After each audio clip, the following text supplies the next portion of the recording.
안녕하세요. 오늘도 사연살롱을 찾아주셔서 감사합니다. 얼마 전 둘째를 출산한 30대 주부예요. 여자는 출산을 앞두면 친정엄마 생각이 난다고 하잖아요. 하지만 전 조금 달랐어요. 둘째 출산을 앞두고 시어머니 생각이 그렇게 나더라고요. 시어머니하고 사이가 좋았냐고요? 아니요. 오히려 그 반대였어요. 서로 눈만 마주쳐도 으르렁거리고 주방에서 같이 음식이라도 만들라 치면 10분도 안 돼 투덕거리기 일쑤였죠. 오죽하면 동네 사람들이 우리 고부를 보고 쌈딱 고부라고 불렀겠어요. 근데 희한한 건 서로 간에도 잘 싸우지만 둘이 편을 먹으면 더 잘 싸운다는 거예요. 남편과 제가 결혼을 할 수 있었던 것도 바로 이런 이유 때문이었고요. 남편한테 제 얘기를 듣던 순간부터 시어머니는 저와의 결혼을 반대했어요. 제 나이가 너무 어렸던 탓도 있지만 무엇보다 제가 놀던 애라는 게 이유였죠. 남편과 저는 검정고시 학원에서 만났어요. 남편은 국어 강사였고 저는 학생이었어요. 사실 제가 학창시절에 좀 놀았거든요. 중2 때 엄마 아빠가 이혼을 하시면서부터 공부를 포기하고 비슷한 처지의 친구들이랑 몰려다녔어요. 그러면서 사고도 많이 치고 결국 고2 때 자의 반 타의 반으로 자퇴를 했죠. 세상 어디에도 절 잡아주는 어른은 없었어요. 엄마는 이혼 뒤 연락이 끊겼고 아빠는 젊은 여자랑 재혼해 사느라 저한테는 신경조차 써주지 않았었거든요. 학교 선생님들은 교실에서 절 어떻게든 쫓아내는 데에만 혈안이 된 사람들 같았어요. 제 사정이나 얘기는 듣고 싶어 하지 않았죠. 하루빨리 자퇴서에 도장 찍고 학교 밖으로 나가기만을 강요했어요. 그 정점을 찍은 게 고2 담임이었죠. 어느 날 고2 담임이 그러더군요. 넌 썩은 글 같은 애야. 같은 상자에 든 애들까지 썩어버리기 전에 골라내야 하는 그런 존재. 그러니까 대학 갈 친구들 방해하지 말고 넌 나가서 네 하고 싶은 대로 하고 살아. 어차피 글러먹은 인생이니까. 그 말에 뚜껑이 열린 저는 자퇴서를 냈어요. 그리고는 속으로 결심했죠. 내가 반드시 대학에 들어간다. 대학 들어가는 날 합격증 들고 너 꼭 찾아올 테니까 그때까지 선생직 그만두지 말고 자리 지키고 있어라. 그날부터 저는 공부를 시작했어요. 검정고시 학원에 등록해 정말 죽을 만큼 열심히 공부했죠. 그때 제 곁에서 힘이 되어준 사람이 지금의 남편이에요. 제 꿈을 지지하고 버팀목이 되어준 첫 어른이었죠. 그렇게 3년 동안 공부에만 매달린 저는 2년 만에 검정고시를 패스하고 다음에 수능을 봐서 인서울 4년제 대학에 합격을 했어요. 남들이 보기엔 별것 아닌 일이겠지만 제 인생에 있어선 천지가 개벽할 만큼 엄청난 사건이었죠. 저는 대학에 합격했지만 고2 때 담임을 찾아가진 않았어요. 왜냐고요? 제 합격을 통해 전 글러먹은 인생이 아니란 걸 이미 증명한 셈이니까요. 그리고 썩은 귤은 제가 아닌 그 선생이란 것도요. 그런 썩은 애 풀풀 나는 인간이 내가 찾아간다고 해서 반성을 하겠어요? 아니면 사과를 하겠어요? 오히려 자기 덕분에 대학 들어간 줄이나 알라는 망언이나 해댔겠죠. 그래서 그런 일에 시간 쓰느니 차라리 내 인생에 도움이 됐던 사람을 찾아가 감사 인사를 하는 게 낫겠다고 생각했어요. 바로 검정고시 학원 강사였던 남편이요. 합격 소식을 들은 남편은 저보다 더 기뻐했어요. 잘 버텼다고, 기특하다고 제 머리를 쓰다듬어 주었죠. 그 분위기 탓이었을까요? 전 그동안 꼭 참아왔던 제 마음을 고백해버렸어요. 좋아한다고요. 그랬더니 글쎄 남편 얼굴이 굳어버리더라고요. 그럴 만도 했죠. 12살이나 어린 제자가 갑자기 들이대니까 얼마나 황당했겠어요. 그래서 전 쌤, 뭘 또 그렇게 놀라요. 여자한테 대시 처음 받아봐요? 하긴 그러니 그 나이 먹도록 여자친구가 없지. 암튼 쌤은 제가 찜했으니까 앞으론 절 좀 여자 보듯 해주세요. 계획에 없던 선전포고를 한 저는 그날 이후 남편한테 뒤지지 않는 사람이 되기 위해 또다시 열공 모드에 돌입했어요. 그러면서도 짬짬이 남편을 찾아가 대시를 했고 대학을 졸업할 무렵이 되어서야 드디어 남편과 사귀게 되었죠. 지금에 와서 생각해보면 내가 몇 년간이나 그렇게 목을 맬 정도로 내 남편이 대단한 남자였나 싶기도 하지만요. 그 이후 2년 정도 연애를 했어요. 그러는 사이 저는 남편이 일하는 학원에 수학 강사로 취직을 했고 얼마 뒤 남편은 당시 원장이던 선배로부터 학원을 인수해 검정고시 학원 원장이 되었죠. 한 직장에서 매일 보는 건 좋은데 늘 붙어있다 보니 따로 데이트는 안 하게 되더라고요. 친구들은 남친이랑 남이섬에 갔네, 강남 유명 레스토랑에 가서 칼질을 했네 이러는데 전 늘 남편이랑 교무실에서 김밥이나 떡볶이 같은 분식이나 먹고 있고. 근데 그땐 그런 대로 좋았어요. 내 인생에서 처음 내 편을 갖게 된 기분에 취해 살았으니까요. 하지만 결혼 얘기가 오가면서부터 또 다시 전 상처를 받게 됐어요. 시어머니께서 결혼을 반대하셨거든요. 남편도 난감해 하더라고요. 그래서 제가 어머님을 직접 찾아뵙고 설득해 보겠다고 했죠. 사실 제 남편이 사람도 좋고 다 좋은데 좀 흐릿해요. 무대뽀 정신이 부족하다고 할까? 암튼 그래서 제가 직접 시어머니를 찾아갔죠. 당시 시어머니는 시장통에서 생선가게를 하고 계셔서 그리로 찾아갔어요. 어머님은 제 인사를 받자마자 손사래를 치며 시간 낭비 말고 돌아가라고 하시더군요. 그때였어요. 젊은 부부가 생선을 손으로 만지작거리자 어머님이 불같이 화를 내시는 거예요. 그랬더니 덩치 큰 남편이 칠 듯이 달려들며 사면 될 거 아니냐고 오히려 화를 내더군요.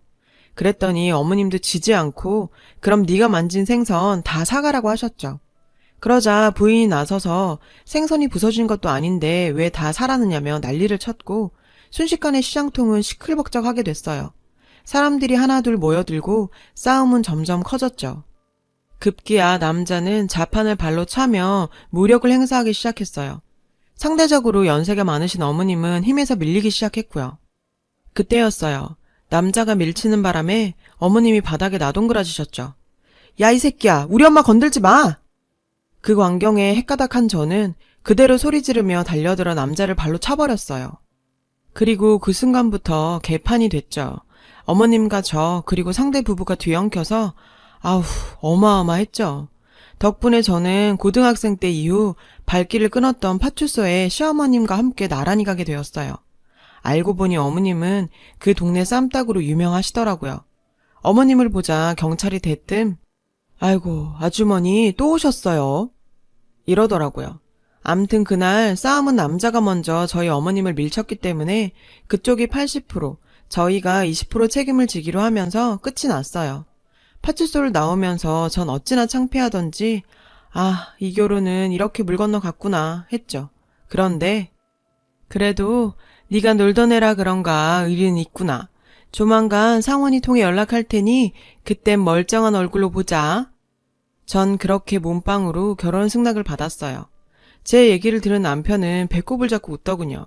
그리곤 마치 예언처럼 자기랑 우리 엄마 은근히 케미가 잘 맞겠는걸? 이러는 거 있죠. 그리고 그 말은 정말 실현이 됐어요. 어머님과 전 그 시장통에서 알아주는 우주 최강 명콤비 쌈딱이 됐거든요. 남편이 그러더라고요. 저랑 시어머니는 전생에 부부였을 거라고. 그렇게 싸우면서도 합이 잘 맞으니 말이에요. 그런데 2년 전 어머님이 미국 사는 아주버님네를 따라 미국으로 가시면서 쌈딱 콤비의 신화는 깨져버렸어요. 사실 이 과정에서 저와 어머님 사이는 완전히 벌어졌고요. 시집와서 5년간을 저는 시어머니를 모시고 살았어요. 저라고 남편이랑 단 둘이서 꿀 떨어지는 신혼을 보내고 싶지 않았겠어요. 그래도 어머님 생각해서 같이 살기로 했던 건데 그간의 정은 어디 가고 어쩜 뒤도 안 돌아보고 가세요? 그렇게 가시고는 2년째 연락도 없으세요. 저희가 연락을 해도 그때마다 주무신다거나 아주버님이랑 마트 가셨다거나 암튼 이런저런 핑계로 저희 전화도 피하셨죠. 아무리 오매불만 기다려왔던 큰아들네랑 살게 돼서 좋으시다지만 그래도 저희한테 너무하신 거 아니에요? 그래서 저도 그땐 전화도 안 했어요. 그참에 연 끊고 살 마음으로요. 그런데 그러던 어느 날이었어요. 삼겹살을 사러 정육점에 갔는데 정육점 아주머니가 그러시는 거예요. 얼마 전 시고모님이 입원해 계신 포천 어느 요양병원에 갔었는데 거기서 저희 어머님이랑 똑 닮은 분을 봤다고요. 혹시 자기 시어머니 미국 보내드린 게 아니라 요양병원에 보낸 거 아냐? 기가 막혔죠. 저희 부부가 작당에서 시어머니를 요양병원에 강제 입원시킨 것처럼 말하더라고요. 그래서 남의 집 일이라고 함부로 짓거리지 말라고 한 소리 해주고 나왔어요. 그런데 집에 와서도 자꾸 그 말이 걸리는 거예요. 지난 2년 동안 어떻게 매번 저희가 전화를 할 때마다 주무시거나 마트를 가시죠? 그래서 그날 밤 정육점 아주머니한테 들은 얘기를 남편한테 했어요. 그리고 남편을 시켜 큰 집에 전화를 해보라고 했죠. 이번에도 형님이 전화를 받더라고요. 남편은 정중하게 어머님이랑 통화 좀 할 수 있겠냐고 물었죠. 그랬더니 이번에도 형님은 어머님이 주무신다고 말하는 거예요. 그래서 전 전화기를 빼서 들곤 어머님을 깨워서라도 바꿔달라고 소리쳤어요. 그랬더니 형님은 무식하게 굴지 말라며 안 바꿔주시더라고요. 무식해요? 2년 동안이나 부모랑 연락이 안 되는데 어떤 자식이 가만히 있겠어요? 형님, 어머님 안 바꿔주는 이유가 있는 거 아니에요? 자꾸 이렇게 어머님이랑 통화 못하게 막으시면 저희 당장 미국으로 가요? 그럴까요? 그러자 형님은 마음대로 해보라며 전화를 끊었어요. 전 남편한테 당장 미국행 비행기표 알아보자고 그랬어요. 그랬더니 남편이 그러더군요. 제발 그만 좀 해. 어떻게 넌 늘 그렇게 감정대로 움직이니? 전화를 못 바꿔줄 때는 다 그럴 만한 이유가 있겠지. 아무런 형이랑 형수가 어머님을 두고 거짓말을 하겠니? 그리고 당신 임신 8개월째야. 그 몸으로 어떻게 비행기를 타? 그러니까 쓸데없이 분란 일으키지 말고 제발 우리 좀 조용히 좀 살자. 남편은 결혼해서 처음으로 저한테 화를 냈어요. 전 그날 밤새 한숨도 못 자고 뜬 눈으로 지새웠죠. 그리고 다음날 아침 일찍 정육점으로 갔어요. 아줌마, 그 요양병원 포천 어디라고 했죠? 정육점 아주머니한테 요양병원 주소를 알아냈어요. 만삭의 몸으로 차를 끌고 포천으로 내려갔습니다. 너무 외진 곳에 있어서 알고 가지 않으면 찾지도 못하겠더라고요. 병원에 들어가 어머님 성함을 대고 환자를 찾아봤지만 글쎄 없다는 거예요. 그래서 역시 정육점 아주머니가 잘못 본 모양이다 생각하고 돌아서려는데 저 멀리서 싸우는 소리가 들리지 뭐예요. 그 목소리는 분명 저희 시어머니였어요. 전 간호사에게 지금 싸우고 있는 저분 누구냐고 물었죠. 그랬더니 환자 정보는 함부로 알려줄 수 없다며 돌아가라더군요. 전 하는 수 없이 돌아서는 척 하다가 간호사들이 방심하는 틈을 타 복도를 내달렸어요. 어머님, 저예요, 승혜. 어머님, 여기 계시죠? 어머님! 목이 터져라 어머님을 불렀어요. 저는 필사적으로 달렸지만 무거운 몸 때문에 얼마 못 가 간호사들한테 붙잡혔죠. 그렇게 질질 끌려 나오는데 병실에서 한 노인이 나오는 거예요. 하얗게 샌 머리에 깡마른 몸으로 말이죠. 맙소사, 정말 우리 어머님이었어요. 승혜야. 어머님은 절 보시자 눈물이 그렁한 눈으로 간호사들한테 소리치셨어요. 이 망할 놈의 새끼들이 어디 감히 내 며느리를 건드려. 당장 놔라 이 썩을 놈들아. 어머님은 녹슬지 않은 실력으로 욕설을 퍼부으시며 제게 다가오셨어요. 전 그런 어머님을 보자 눈물이 터져버렸어요. 어머님, 이게 뭐예요? 왜 이렇게 늙었어? 완전 할머니 됐잖아. 너무도 변해버린 어머님 몰골에 기가 막히고 화가 나서 한참을 엉엉 울었어요. 입술을 꽉 깨물고 눈물을 참던 어머님도 끝내 울음을 터뜨리셨죠. 우리 쌈딱 고부는 그렇게 병원 바닥에 주저앉아 꺽대며 한참을 울었어요. 저는 그 길로 남편한테 전화를 걸어서 이 사실을 알렸죠. 전화를 받고 한 걸음에 달려온 남편은 병원 측에 가족증명서를 제출하고 동의서에 서명을 한 뒤 어머님이 빼내올 수 있었어요. 제 예상대로 어머님을 병원에 입원시킨 건 아주버님 내외였어요. 쓰레기 같은 것들. 그날 밤 전 어머님께 물었죠. 도대체 어떻게 된 일이냐고요. 미국에 도착하고 얼마 안 되고부터 형님은 어머님께 돈 얘기를 꺼냈다고 하더군요. 경기가 안 좋아 아주버님 하는 일이 어렵다며 건물을 팔아주십사 했다고요. 건물이요? 어머님한테 무슨 건물이 있어요? 그동안 저는 몰랐던 사실인데 어머님이 예전에 돈놀이를 하셨었대요. 그때 돈을 꽤 모았고 그 돈으로 도려변에 작은 건물을 하나 사셨나 봐요. 없는 셈 치고 묵혀뒀더니 어느새 몇 배로 올라 현재 50억 가까이 됐다고요. 헐, 몰랐어요. 시장 통해서 생선 팔며 100원짜리 하나에 목청 높이시는 분이 50억짜리 건물을 가지고 계시다니. 암튼 어떻게 알았는지 형님은 하루가 멀다 하고 어머님께 건물을 팔아달라 닥달을 해댔고 어머님은 안 된다고 그건 줄 사람이 따로 있다고 버티셨대요. 어르고 달래도 시어머님이 꼼짝도 않자 형님은 본성을 드러내더래요. 언제부턴가 아주머님 몰래 어머님을 굶기고 대놓고 폭언을 일삼았나 봐요. 아주버님 오실 시간에 맞춰서 집안을 난장판을 만들어 놓곤 옷을 찢고는 그게 다 어머님이 한 짓이라고 거짓말을 했다고요. 그렇게 드세던 시어머니도 미국에서 오갈 곳도 없이 그런 상황에 왔으니 심신이 많이 쇠약해지셨던 거죠. 어머님은 아주버님한테 거짓말이라고 오히려 며느리가 자기를 굶기고 못할 말 다 했다고 했지만 아주버님은 어머니, 제발 그만 좀 하세요. 치매 걸린 어머니 모시느라 저 사람 신경 안정제 먹으면서 살아요. 어머님한테 가슴욕 들으면서도 울면서 하루하루 버티는 사람이라고요. 저 사람이 불쌍하지도 않으세요? 하루가 멀다 하고 집안에 분란이 일자 아주버님은 형님 뜻에 따라 어머님을 요양병원에 보내기로 한 거죠. 그렇게 어머님은 돈에 눈이 먼 큰며느리 때문에 한순간에 치매 노인으로 낙인이 찍혔고 얼마 뒤 형님 손에 이끌려 지금의 요양병원에 입원하게 되신 거였어요. 그런 시어머니한테 형님이 마지막으로 한 말은 정말 충격적이었죠. 어머니, 살아선 여기서 못 나오실 거예요. 건물은 좀 천천히 갖는다 생각하죠 뭐. 어차피 어머님 돌아가시면 저희 손에 들어올 건물이니까. 그 말을 들은 저는 그깟 건물 줘버리지 그랬냐 했어요. 그랬으면 그런 고생을 안 해도 되지 않았겠냐고요. 그랬더니 이년아, 그게 얼마짜린데 그걸 줘. 줘도 내 빤스 한 장 안 빨아준 그딴 년한텐 절대 안 준다. 죽을 때 지고 갈 거예요. 그러다 거기서 쥐도새도 모르게 죽었으면 어떡해요. 큰아들이 같이 살자니까 뒤도 안 돌아보고 가더니 쌤통이다.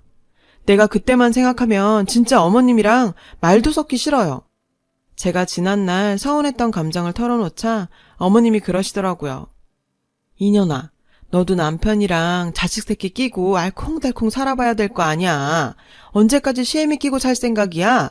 지 생각해서 미국으로 가줬더니 뭐가 어쩌고 어째? 아무렴 내가 모가지 뻣뻣한 큰며느리가 좋아서 그 집에 살겠다고 했겠냐. 으이그 맹추야. 몰랐어요. 어머님이 그런 생각으로 미국으로 가셨는지는. 이게 다 어머님이 저 위해 주시려다 당한 일이라고 생각하니 너무 미안해서 감정이 추스려지지 않더라고요. 그래서 그냥 어머님 등을 꼭 안고 울었어요. 어깨가 들썩일 정도로 꺽꺽대면서요. 다음날 저는 미국 형님한테 전화를 걸었어요. 포천에 있는 요양병원에서 어머님이 돌아가셨다는 연락이 왔다고요. 장례를 치러야 하니 당장 들어오시라고요. 수화기 너머의 형님 목소리는 슬픈 척 연기를 했지만 순간순간 들뜬 기색이 엿보였죠. 그리고 이틀 뒤 아주버님 내외는 한국으로 들어왔어요. 공항으로 마중을 나간 남편과 저는 두 분을 차에 태운 뒤 바로 경찰서로 갔죠. 동서, 장례식장으로 바로 안 가? 경찰서는 왜 온 거야? 전 사망 확인서에 자식들 사인이 들어가야 한다고 거짓말을 하곤 그 내외를 경찰서로 데리고 들어갔어요. 그리고 내외는 형사과로 들어가자마자 얼굴이 하얗게 질렸죠. 형사 앞에 시어머니께서 멀쩡하게 앉아 계셨거든요. 전현이요. 전현이 날 요양병원에 감금하고 내 건물을 가로채려고 했소. 그뿐인 줄 알아요? 미국에 있을 때 툭하면 날 때리고 욕하고 언제든 버릴 수 있다고. 전현 좀 처벌해주세요. 전현 좀. 형님은 그 와중에도 쇼를 하더군요. 어머니, 정말 왜 이러세요? 저요, 어머님 때문에 힘들어요. 형사님, 저희 어머님이 치매가 심하셔서 저렇게 생사람을 잡으세요. 보다 못한 제가 한마디 했어요. 쇼하고 앉아있네. 야, 너 어디서 그런 씨도 안 먹힐 거짓말을 해? 어머님이 뭐? 치매? 네가 이럴까봐 병원 가서 진단받아왔어. 의사 선생님이 그러더라. 우리 어머님 아주 짱짱하시다고. 동계상도 빠르고 기억력이 나보다 좋더라. 근데 뭐? 치매? 이게 확 어디서? 그리고 아주버님, 제정신이에요? 아무리 여편네가 좋아도 그렇지. 와이프가 치매란다고 병원 진단 한번 안 받아보고 그 말을 믿어요? 이거 완전 똥멍청이 아냐.